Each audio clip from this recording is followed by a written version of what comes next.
বন্ধুরা চলে এসেছি আবার একখানা নতুন ভিডিও নিয়ে। আজকের ভিডিওটা এখন একটু অন্যরকম হবে, তো ভিডিওটা সবাই একটু মনোযোগ দিয়ে শুনবে। আগে নিজের বিবেকে বিচার করে বিবেচনা করে তারপরে কিন্তু আমায় কমেন্ট করবে, কেউ উল্টোপাল্টা কমেন্ট করবে না প্লিজ। ভিডিওর শুরুতে আগেই বলে দিলাম।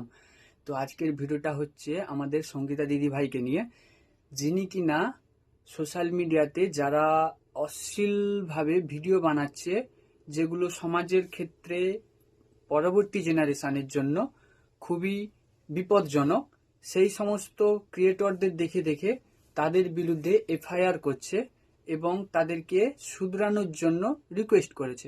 অবশ্য কাজটা খুব ভালো, খুব সুন্দর কাজ। আমি অন্তর থেকে ওনাকে ধন্যবাদ জানাই যে এত সুন্দর একটা কাজে উনি উদ্যোগ নিয়েছেন।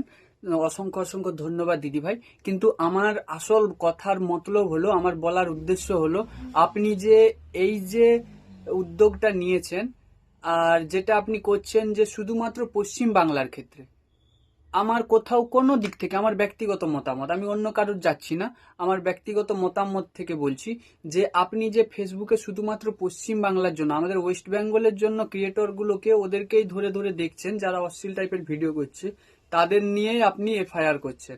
কিন্তু আমরা যদি ফেসবুক পেজটা ওপেন করি, ফেসবুকের নিউজে যে আসছে, ফিডে যে আসছে আমাদের পোস্টগুলো, সব কি এই ওয়েস্ট বেঙ্গলেরই পোস্টগুলো আসছে? আশা করি নয়। কারণ বিভিন্ন পুরো শুধু অল ইন্ডিয়া না, ওভারঅল ওয়ার্ল্ড, পুরো বিশ্বের সমস্ত কিছুই কিন্তু ফিডে আসে। তো সেই জায়গা থেকে আমি যদি শুধু ওয়েস্ট বেঙ্গলের মানুষকে শুধরানোর চেষ্টা করি, তাহলে কি আর বাকি আমাদের পুরো ওয়েস্ট বেঙ্গলের বাকি যারা নিউ জেনারেশন, যারা পরবর্তী জেনারেশনে আসছে, যেটা নিয়ে আপনার এত আক্ষেপ এত বিক্ষোভ যে তারা হয়তো আর মানে পরবর্তী জেনারেশন যাতে না খারাপ হয়ে যায় তার জন্য আপনি চেষ্টা করছেন। কিন্তু আমি মেনে নিলাম আপনার কথা মতো আপনি একটা সময় পেরে উঠবেন, ওয়েস্ট বেঙ্গলের সমস্ত এই ধরনের ক্রিয়েটরকে আপনি শুধরে দিবেন, সবাই ভালো হয়ে গেল। নেক্সট তারপর আপনি কি করবেন?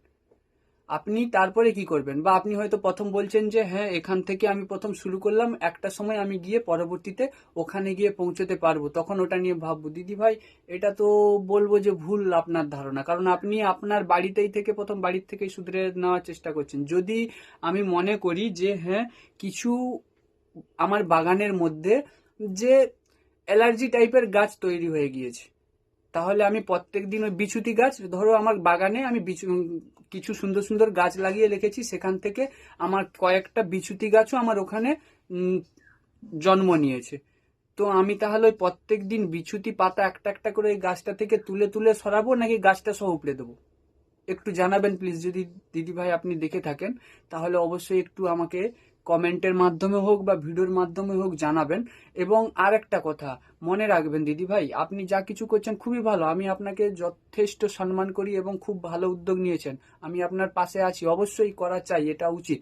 কিন্তু কথা হচ্ছে এইভাবে ছোটখাটো, এরা তো কিছুই না, বা এদের নিয়ে করলেও তো হবে না। যদি করার থাকে তাহলে বড় কিছু করুন, একদম এমনই কাজ করুন যেটা নিয়ে একদম সরাসরি ওখান থেকে পুরো টোটালি আর কোনো এই ধরনের কেউই করতে পারবে না। শুধু আমার ওয়েস্ট বেঙ্গল কেন দিদি ভাই? যদি কারণ একটা কথাই আছে যে মরার থেকে যদি কিছু চুল উপড়ে নেওয়া হয় তাহলে মরা কিন্তু হালকা হয় না। জানি না কথাটা কতটা আহ, সঠিক হবে, বাট আছে কথাটা।